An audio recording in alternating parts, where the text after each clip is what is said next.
talk to you. Okay, so from Equalyz, yeah. So I believe that many African startups rely on foreign APIs Yes. or cloud infrastructure for their AI system. So how do you think African startups can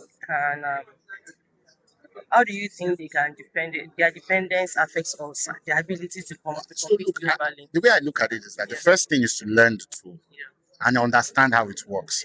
Then you now work your way back to now building your own infrastructure. You understand what I'm saying? Like back in the day, it was even alien for people to build their own software from scratch. There was a time in this country where WordPress, now all the website where they now if you they use WordPress now just because maybe you're just not interested in building your own thing. You see what I mean?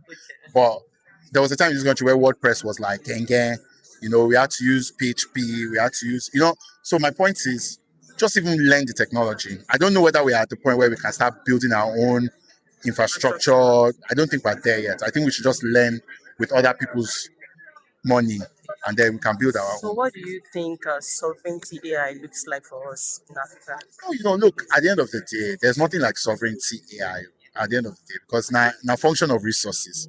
What I do understand though is that the person that understands how to build the AI, right? That's the person that has the most sovereignty because he can build the one that serves his own purpose. For me, I would say what Africa should focus on is making sure many people have access to the knowledge of how this thing works, how to use it, how to leverage it to solve our problems. Once we now get there and we are doing it for other people, we can now be talking sovereignty. Because the money for sovereignty will not come from the ground.